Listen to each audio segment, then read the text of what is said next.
اعوذ باللہ من الشیطان الرجیم بسم اللہ الرحمن الرحیم۔ بخاری شریف جلد اول حدیث نمبر 459۔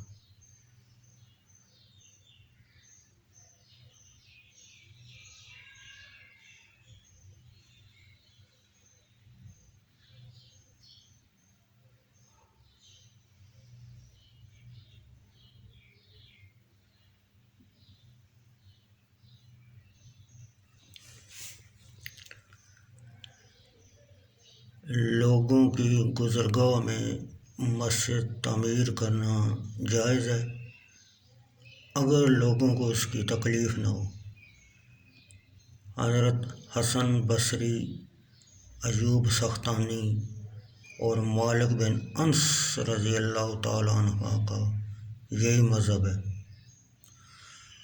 ام المومنین حضرت عائشہ زوجہ نبی اکرم صلی اللہ علیہ وسلم روایت کرتی ہیں، جب سے میں نے اپنے والدین کو پہچانا ہے، ان کو ملت اسلامیہ کے تابع پایا ہے، اور ہمارا کوئی دن ایسا نہیں گزرا جس میں رسول اللہ صلی اللہ علیہ وسلم صبح شام ہمارے پاس نہ ہوتے ہوں۔ پھر اس امر میں حضرت ابو بکر کی فکر نے جنم لیا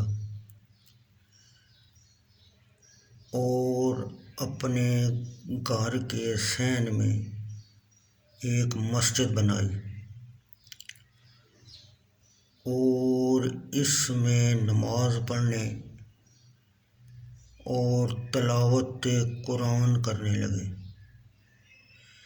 مشرکین کی عورتیں اور بچے ان کے پاس کھڑے رہتے اور ان کی تلاوت پر تعجب کرتے اور آپ کو دیکھتے رہتے، اور حضرت ابو بکر صدیق رضی اللہ تعالیٰ عنہ ایک بہت زیادہ آہ و بکا کرنے والے شخص تھے، اور جب قرآن مقدس کی تلاوت کرتے تو اپنے آنسوؤں کے روکنے کی طاقت نہ رکھتے۔